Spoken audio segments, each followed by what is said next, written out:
نحمده ونصلي ونسلم على رسوله الکریم اما بعد۔ گزشتہ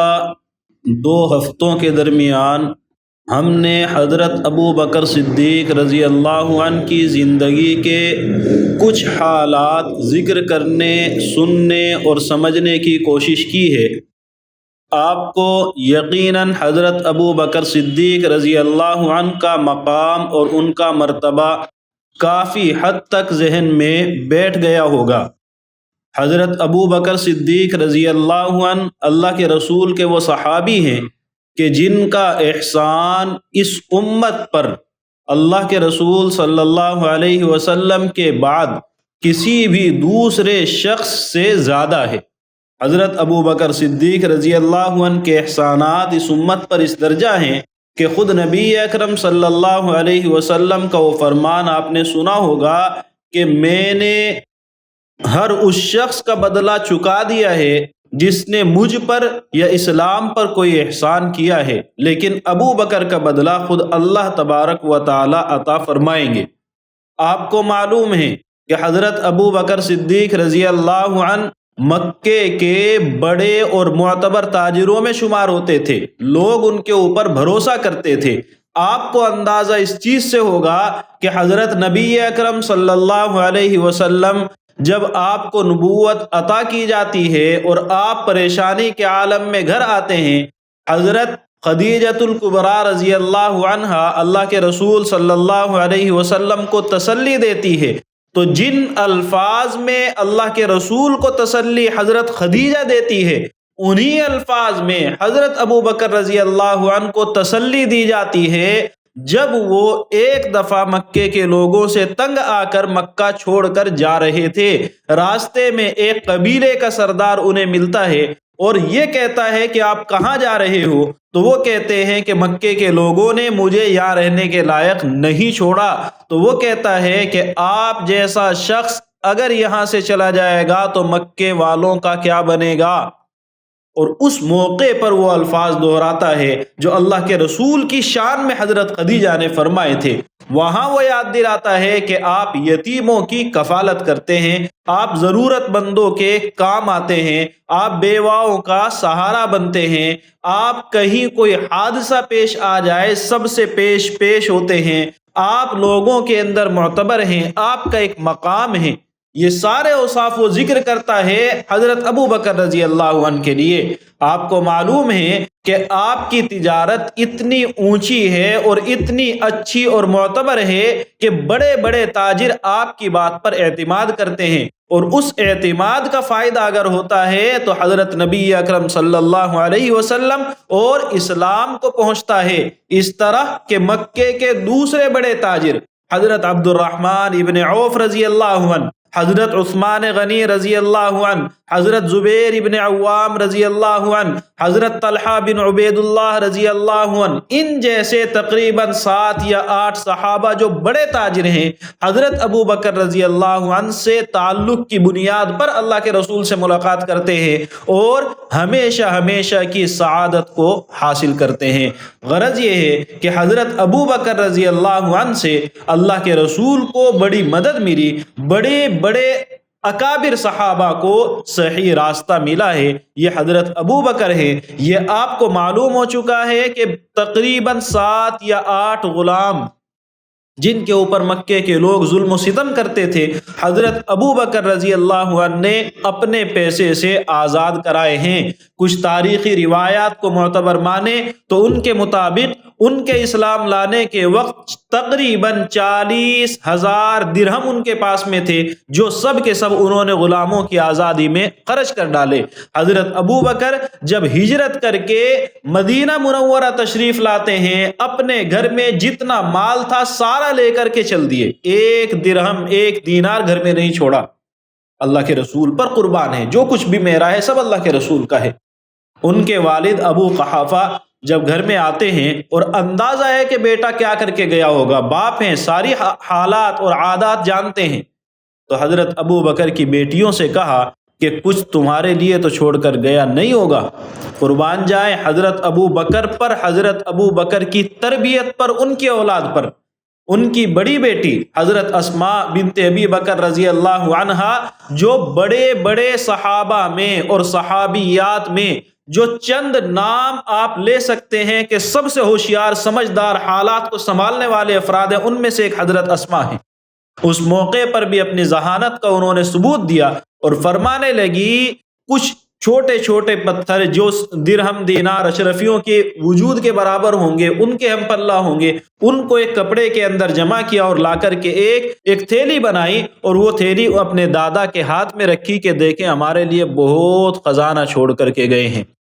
غرض یہ تو حضرت اسماء کی ذہانت ہے، لیکن سمجھنا یہ کہ حضرت ابو بکر رضی اللہ عنہ اللہ کے رسول پر سب کچھ قربان کر دیتے ہیں۔ ایک موقع پر جب اللہ کے رسول دنیا سے رخصت ہوئے ہیں، اس رخصتی کے وقت ادھر آپ کے بارے میں صحابہ پریشان ہیں کہ کیوں لوگ کہہ رہے ہیں کہ آپ کا انتقال ہو گیا، آپ دنیا سے رخصت ہو گئے، آپ کا وصال ہو گیا، کیوں لوگ یہ بات کرتے ہیں؟ حضرت عمر رضی اللہ عنہ جیسے مضبوط صحابی بھی اس وقت اپنے اصل حواس کھو بیٹھتے ہیں،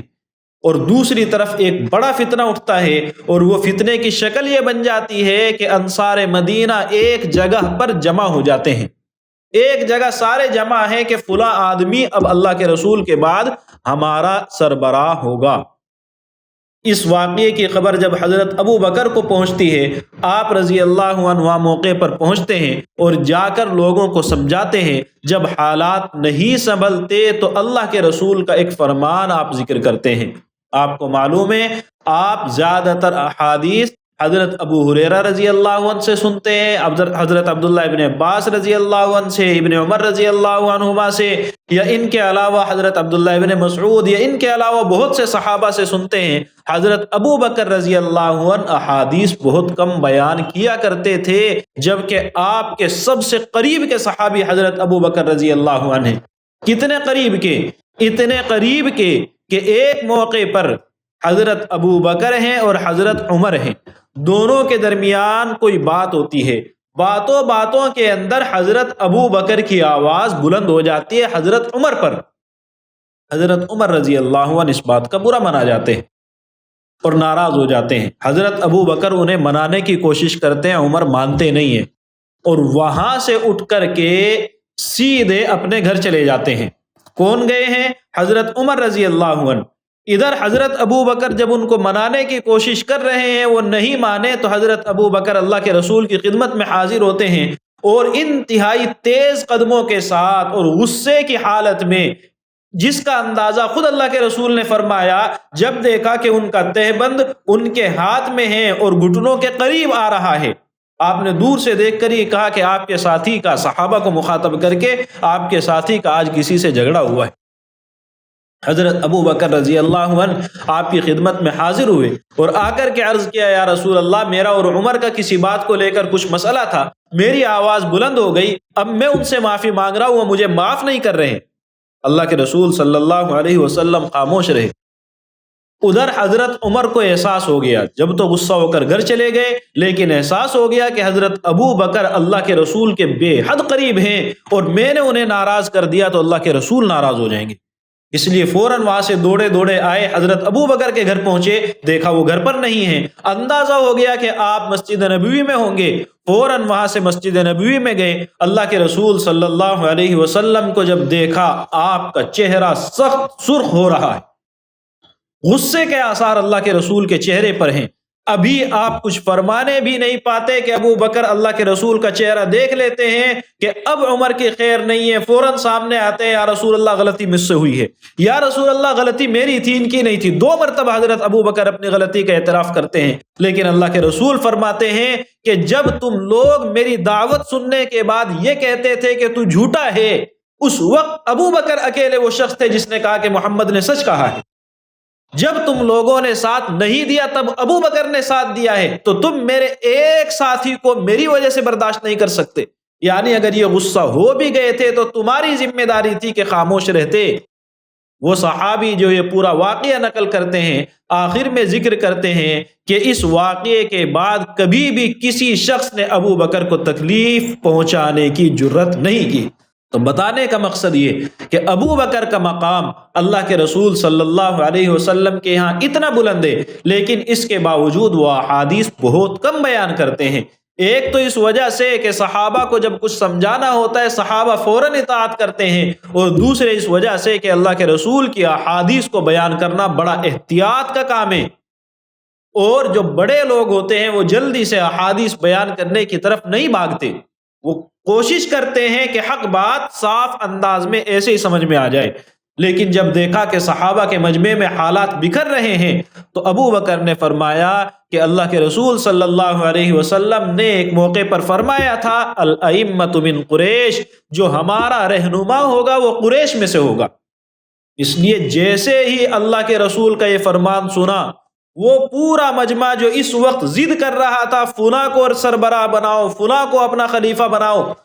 یہ سننے کے بعد سب خاموش، اور اب یہ طے ہو رہا ہے کہ کس کو طے کیا جائے۔ قریش میں سے حضرت عمر رضی اللہ عنہ آگے بڑھتے ہیں، حضرت ابو بکر کو کہتے ہیں آپ ہاتھ بڑھائیں، آپ اکیلے وہ شخص ہیں جس نے اللہ کے رسول صلی اللہ علیہ وسلم کی زندگی میں آپ کے ہوتے ہوئے امامت فرمائی ہے، آپ وہ شخص ہیں جن پر اللہ کے رسول ہم سب سے زیادہ اعتماد کرتے تھے۔ ابو بکر آگے نہیں آتے ہیں تو حضرت عمر خود ان کا ہاتھ پکڑتے ہیں اور لے کر کے خود اپنی طرف سے ان کے ہاتھ پر بیعت کرتے ہیں۔ حضرت عمر کا بیعت کرنا تھا، تمام کے تمام لوگ بیعت کرنے کے اندر آگے آ جاتے ہیں، اور اس طرح حضرت عمر رضی اللہ عنہ اور حضرت ابو بکر رضی اللہ عنہ کی سمجھداری سے حضرت ابو بکر رضی اللہ عنہ کو خلیفہ مقرر کیا گیا، اور بعد میں یہ سلسلہ چلا تقریباً 2.5 سال تک۔ یہ مہینہ چل رہا ہے ابھی رجب، اس سے پہلا مہینہ جو گزرا ہے جمادی الثانی کا، اس مہینے کے اندر حضرت ابو بکر رضی اللہ عنہ اللہ کے رسول کے دنیا سے پردہ فرمانے کے تقریباً 2.5 سال کے بعد میں 22 جمادی الثانی سن 13 ہجری کو دنیا سے رخصت ہوئے، اور اسباب کیا بنے؟ ان کی طبیعت خراب ہوئی، بیماریوں کے الجھنوں کے شکار ہوئے، اور اللہ کے رسول صلی اللہ علیہ وسلم کے قریب جا کر مدفون ہو گئے۔ غرض یہ ہے کہ حضرت ابو بکر رضی اللہ عنہ کا مقام یہ ہے کہ انہوں نے مسلمانوں کو اللہ کے رسول کی وصال کے وقت بکھرنے سے بچایا، خلافت کے معاملے میں لوگوں کو بکھرنے سے بچایا۔ ان کے بعد جب معاملہ یہ آیا کہ کون خلیفہ بنے گا، تب تمام صحابہ نے حضرت ابو بکر کی ہدایات کو سامنے رکھا، اور بڑے فتنے پیدا ہونے سے پہلے حضرت عمر رضی اللہ عنہ کو خلیفہ مقرر فرمایا۔ یہ اتنی سمجھداری، اتنے حالات کو قابو کرنا، جہاں جہاں نبوت کے دعویٰ کرنے والے کھڑے ہوئے ان سب کو کچلنے والے حضرت ابو بکر رضی اللہ عنہ نے، لوگ مرتد ہوتے ہیں ان لوگوں کو صحیح راستے پر لانے والے حضرت ابو بکر رضی اللہ عنہ ہیں، لوگ زکوٰۃ دینے سے منع کرتے ہیں ان کو غلط راستے پر جانے سے روکنے والے حضرت ابو بکر رضی اللہ عنہ ہیں۔ اس کے علاوہ ایک بڑا اہم احسان، بڑا تاریخی کارنامہ جس کو حضرت علی رضی اللہ عنہ بھی ذکر کرتے ہیں کہ ہم میں سب سے زیادہ بہترین کردار، سب سے زیادہ ثواب جس شخص نے بٹورا ہے قرآن کریم کے تعلق سے، وہ حضرت ابو بکر رضی اللہ عنہ ہیں کہ انہوں نے اپنی زندگی میں خلیفہ رہتے ہوئے قرآن کریم کو ایک جگہ پر جمع فرما دیا۔ اعتراف حضرت علی رضی اللہ عنہ کر رہے ہیں۔ لوگ حضرت علی کے بارے میں ابو بکر کے تعلق سے کچھ بھی کہتے رہے، وہ حضرات ایک دوسرے کا احترام کرتے ہیں، ایک دوسرے کی عزت کرتے ہیں، ایک دوسرے کے مقام اور مرتبے کو پہچانتے ہیں۔ غرض کس چیز کا اعتراف کرتے ہیں حضرت علی؟ کہ قرآن کریم کو ایک جگہ جمع کرنے کا کارنامہ حضرت ابو بکر کا ایک بڑا کارنامہ ہے۔ وہ کیا ہے؟ آپ کو معلوم ہے کہ اللہ کے رسول کے زمانے میں قرآن کریم کو یاد کرنے کا اہتمام زیادہ تھا، لکھنے کا اہتمام اتنا نہیں تھا۔ صحابہ کرام اس معاشرے میں رہنے والے ہیں جہاں کے لوگوں کی یادداشت بہت زبردست ہے۔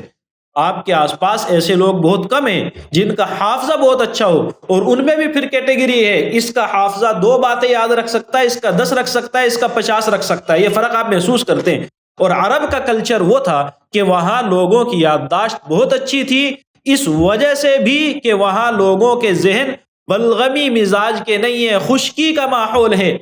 اس وجہ سے بھی کہ وہ لوگ یاد رکھنے کے عادی تھے، انہیں اپنے خاندانوں کے نسب زبانی یاد تھے، عربوں کے پرانے اشعار زبانی یاد تھے، گھوڑوں کی نسلیں زبانی یاد تھی، اونٹوں کے نسلیں نسب ان کو زبانی یاد تھے۔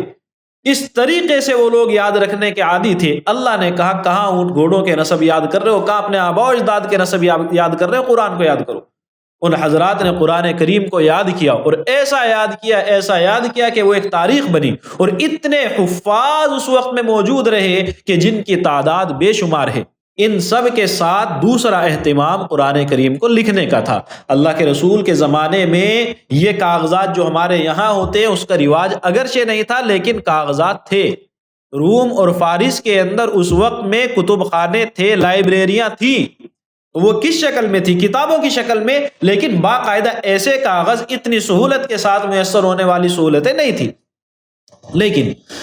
تھا ضرور۔ البتہ اللہ کے رسول کے زمانے میں قرآن کو لکھنے کے لیے کاغذوں کا انتظام نہیں تھا، بلکہ چند چیزیں تھیں جن پر یہ امید تھی یہ چیزیں زیادہ دنوں تک باقی رہ سکتی ہیں، محفوظ رہ سکتی ہیں، ضائع نہیں ہوں گی۔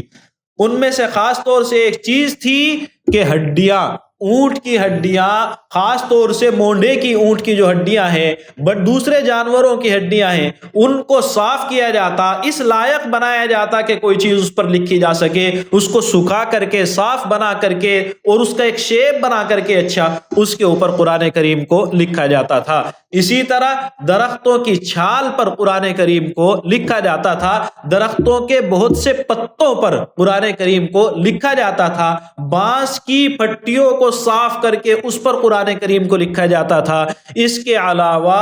چمڑے پر قرآن کو لکھا جاتا تھا، جبکہ تاریخ کی کتابوں میں محفوظ ہے کہ چمڑے کو بھی ایسا نہیں جو کا تو اٹھائے اس پر لکھا ہے، باریک بنایا جاتا تھا، کاغذوں کی شکل اس کو دی جاتی تھی، جیسے ہمارے پاس کاغذ ہوتے ہیں اس درجے میں اس کی موٹائی ہوتی تھی، اس کے اوپر قرآن کریم کو لکھا جاتا تھا۔ الغرض یہ ہے اللہ کے رسول کے زمانے میں یہ اہتمام، آپ علیہ الصلوۃ والسلام خود فرماتے کہ قرآن جو نازل ہوا، موقع پر وحی لکھنے والے جو صحابہ موجود ہوتے، ان میں سے جو بھی موقع پر موجود ہے ان کو بلاتے اور قرآن کریم کی ان آیتوں کو، ان سورتوں کو جب نازل ہو رہی ہیں آپ لکھواتے، اور پورا لکھ جانے کے بعد ایک مرتبہ کہتے کہ اس کو دہراؤ کیا لکھا ہے، اگر کچھ ادھر ادھر ہوتا اس کو آپ صحیح فرماتے۔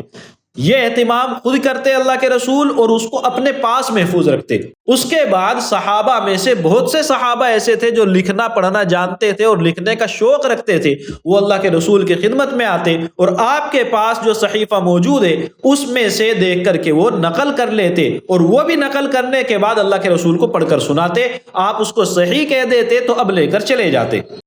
الغرض ایک باقاعدہ قرآن اللہ کے رسول کے پاس میں موجود تھا، اور متعدد صحابہ کے پاس میں کچھ آیتیں، کچھ سورتیں، کسی کے پاس پورا قرآن لکھا ہوا موجود تھا۔ یہاں تک کہ جب آپ علیہ الصلوۃ والسلام دنیا سے رخصت ہوئے، آپ کو معلوم ہے حضرت عمر رضی اللہ عنہ کیسے اسلام لائے تھے۔ حضرت عمر کے اسلام لانے کی بنیاد وہ چند آیتیں تھیں جو ان کی بہن کے پاس لکھی ہوئی موجود تھی، تو وہ اللہ کے رسول کے پاس لکھا ہوا صحیفہ نہیں ہے، وہ ان کے پاس میں موجود ہے، وہ نقل ہے جو اللہ کے رسول کے پاس سے لے کر وہ حضرات جا چکے ہیں۔ تو بتانے کا مقصد یہ باقاعدہ لکھے ہوئے قرآن تھے۔ آپ کے دنیا سے رخصت ہونے کے بعد ہم نے اس سے پہلے سیشن میں جانا تھا کہ حضرت ابو بکر رضی اللہ عنہ نے جب یہ دیکھا کہ لوگ نبوت کا دعویٰ کر رہے ہیں، ان کے خلاف جنگیں کی ہیں، ان میں سے ایک جنگ تھی جو مسیلمہ کذاب، جو جھوٹا مدعی نبوت تھا، اس شخص کے خلاف ہوئی جس کو جنگ یمامہ کہتے ہیں۔ اس جنگ کے اندر صحابہ کی ایک بڑی تعداد شہید ہوئی ہے، اور اس بڑی تعداد میں ایک بڑی تعداد ان حضرات کی تھی جو حافظ تھے، یہاں تک کہ بعض روایتوں کے مطابق شہید ہونے والے حافظوں کی تعداد 700 ہیں، کچھ لوگ 70 نقل کرتے ہیں، لیکن بخاری کے حاشیے پر موجود ہے کہ وہ حضرات 700 تھے جو شہید ہوئے۔ غرض ایک بڑی تعداد شہید ہوئی حفاظ کرام کی۔ حضرت عمر رضی اللہ عنہ نے جب یہ حالات دیکھے، حضرت ابو بکر سے فرمایا کہ ہمارے جانے کے بعد امت ہم سے سوال کرے گی قرآن تم نے کیوں محفوظ نہیں رکھا، اس لیے آپ اس کو حکومتی سطح پر انتظام کریں کہ قرآن کریم سارا ایک جگہ صحیح ڈھنگ سے جمع ہو جائے کہ اس کو پھر بعد میں ضائع ہونے کا اندیشہ نہ ہو۔ حضرت ابو بکر نے فرمایا جو کام اللہ کے رسول نے نہیں کیا وہ میں کیسے کروں۔ حضرت عمر رضی اللہ عنہ حضرت ابو بکر کو باقاعدہ دباؤ نہیں ڈالتے، لیکن اصرار کرتے ہیں، ضد کرتے ہیں، نہیں اس میں خیر ہے، یہ ہمارے حق میں بہتر ہے، یہ امت کے لیے فائدے مند ہوگا۔ کہتے رہے یہاں تک کہ حضرت ابو بکر کا خود کا فرمان کہ عمر نے اتنا اصرار کیا کہ مجھے شرح صدر ہو گیا، مجھے بھی لگنے لگا کہ صحیح کہہ رہے۔ اس کے بعد حضرت ابو بکر نے حضرت زید بن ثابت انصاری رضی اللہ عنہ کو بلایا اور بلا کر کے یہی سمجھایا کہ آپ قرآن کریم کو محفوظ کریں ایک جگہ۔ حضرت زید بن ثابت فرماتے ہیں کہ اگر یہ حضرات مجھے یہ کہتے کہ اس پہاڑ کو تمہیں یہاں سے اٹھا کر یہاں منتقل کرنا ہے، میں یہ کام زیادہ آسان سمجھتا۔ قرآن کریم کو جمع کرنے کا بوجھ میرے لیے بہت مشکل تھا، میں نے منع کر دیا۔ جو کام اللہ کے رسول نے نہیں کیا وہ آپ کیسے کر رہے؟ اب جو کام حضرت عمر ابو بکر کے ساتھ کر رہے تھے وہی کام ابو بکر حضرت زید بن ثابت کے ساتھ کرتے ہیں، باقاعدہ اصرار کرتے ہیں، ان کو سمجھاتے ہیں، یہاں تک کہ ان کا بھی دل مطمئن ہو جاتا ہے۔ اب حضرت ابو بکر پابند کرتے ہیں حضرت زید بن ثابت کو اور حضرت عمر کو، آپ حضرات مسجد نبوی کے اندر رہا کریں، جب کوئی شخص آئے کہ قرآن کریم کی یہ آیت یہ سورت میرے پاس اللہ کے رسول کے زمانے میں محفوظ تھی، اس سورت اور آیت کو لکھ لیا کرو، لیکن اس شرط کے ساتھ کہ اس سے کہو 2 گواہ لاؤ جو ہمیں بتائے تم نے اللہ کے رسول کی مجلس میں ہی اس کو لکھا تھا۔ اللہ کے رسول کی مجلس ہوتی تھی، صحابہ وہاں جا کر کے نوٹ کرتے تھے، تو جو موقع پر موجود تھے ان 2 آدمیوں کو لاؤ تو ہم لکھیں گے۔ ایک تو اس چیز کا اہتمام 2 گواہوں کی موجودگی میں، حالانکہ ابو بکر کو خود زبانی یاد ہے، عمر کو زبانی یاد ہے، حافظ ہیں دونوں، حضرت زید بن ثابت بہترین حافظ ہیں، جو لے کر کے آ رہے ہیں عموماً وہ بھی حافظ ہیں، لیکن محض حافظے پر بھروسہ نہیں، ان کے پاس لکھا ہوا بھی ہو اور اس لکھے ہوئے پر گواہ بھی ہو، تاکہ بغیر کسی شک و شبے کے قرآن کریم محفوظ ہو۔ پھر اس چیز کا اہتمام کیا جاتا کہ قرآن عربوں کے 7 الگ الگ لہجوں میں نازل ہوا تھا۔ 7 الگ الگ لہجے سمجھنا آپ کے لیے بھی مشکل نہیں ہے۔ ہمارے ملک کی زبان کچھ لوگ کہیں گے کہ اردو ہے، کچھ کہیں گے کہ ہندی ہے، لیکن حقیقت میں وہ تقریباً ایک ہی سطح کی زبان ہے۔ اس میں کہیں اس لفظ کو کھینچ دیا جاتا ہے، دوسرے علاقوں میں اس کو نہیں کھینچا جاتا ہے۔ اسی سے ملتے جلتے ہندی کے کئی ورژن آپ کے سامنے آ جاتے ہیں، یہ مراٹھی ہے، یہ بھوجپوری ہے، یہ فلاں ہے، یہ فلاں ہے، لیکن حقیقت میں جب جڑ میں جاؤ گے تو وہ ہندی زبان ہے۔ تو پتہ کیا چلا؟ ایک ہی زبان الگ الگ طریقوں سے بولی جاتی ہے۔ ایسے ہی زبان عربی ہے اور قرآن قریش کے لہجے میں نازل ہوا ہے، لیکن اسی عربی کو الگ الگ ڈھنگ سے بولا جاتا ہے۔ تو ان 7 لہجوں کی رعایت کے ساتھ ان حرفوں کو لکھا جاتا ہے، جس کو وہ قرآن کہہ کر کے لکھ رہے ہیں، یعنی ایسے پڑھنا چاہے ایسے بھی پڑھ سکے، ایسے پڑھنا چاہے ایسے بھی پڑھ سکے۔ اس پابندی کے ساتھ قرآن کریم کو جمع کیا گیا اور یہ پورا ایک صحیفہ حضرت ابو بکر نے اپنے پاس محفوظ کر لیا۔ اس کے بعد حضرت عمر رضی اللہ عنہ کا زمانہ آیا تو حضرت ابو بکر سے یہ صحیفہ حضرت عمر کے پاس میں گیا۔ حضرت عمر رضی اللہ عنہ دنیا سے رخصت ہوئے تو اب یہ صحیفہ حضرت عمر کی بیٹی حضرت حفصہ رضی اللہ عنہ کے پاس، عنہا کے پاس میں تھا۔ ان کے پاس محفوظ رہتے ہوئے حضرت عثمان رضی اللہ عنہ کے زمانے میں ایک واقعہ پیش آیا کہ عرب کے لوگ چونکہ خود زبان کے مالک ہیں، اپنی زبان کو بولنے کا طریقہ جانتے ہیں، اب وہ قرآن کو پڑھتے تو اپنے نئے نئے لہجے جو الگ الگ علاقوں میں تھے ان کی رعایت کرتے اور بالکل حرف بحرف قرآن کریم کو پڑھنے کے پابند خود کو نہیں سمجھتے تھے۔ یعنی معنی بگڑنے نہیں چاہیے، وہ سارے معنی کی رعایت ہو، لیکن الفاظ کو بولنے میں کچھ ادھر ادھر ہو جائے، وہ اس چیز کو زیادہ پابندی نہیں کر رہے تھے۔ نتیجہ یہ کہتا جیسے میں پڑھ رہا ہوں ویسے قرآن ہے، وہ کہتا جیسے میں پڑھ رہا ہوں ویسے قرآن ہے، تو اس طریقے سے لوگوں میں اختلاف ہونا شروع ہوا۔ حضرت عثمان رضی اللہ عنہ کے پاس جب اس کی اطلاع ملی، حضرت عثمان رضی اللہ عنہ نے اس معاملے کو سنبھالا اور حضرت حفصہ کے پاس جو قرآن کا صحیفہ موجود تھا ان سے عرض کیا کہ آپ ہمیں یہ دے دیں، ہم اس کو دیکھ کر کے ایک نقل بنا لیں گے، ایک کاپی بنا لیں گے اور آپ کے پاس واپس جمع کر دیں گے۔ حضرت حفصہ رضی اللہ عنہا نے دے دیا اس امید میں کہ مجھے واپس ملے گا، اور وہ واپس ملا بھی، ان کو واپس لوٹا بھی دیا گیا۔ لیکن اس سے پہلے، ان کے پاس جمع کرنے سے پہلے، حضرت عثمان رضی اللہ عنہ نے اس اصل صحیفے کی 5 یا 7 کاپیاں بنوائی اور عرب کے مختلف علاقوں کے اندر ان کو پھیلایا اور ایک کاپی اپنے پاس میں رکھی اور یہ اعلان کرا دیا اس کے علاوہ جتنے بھی قرآن ہیں ان سب کو جلا دیا جائے،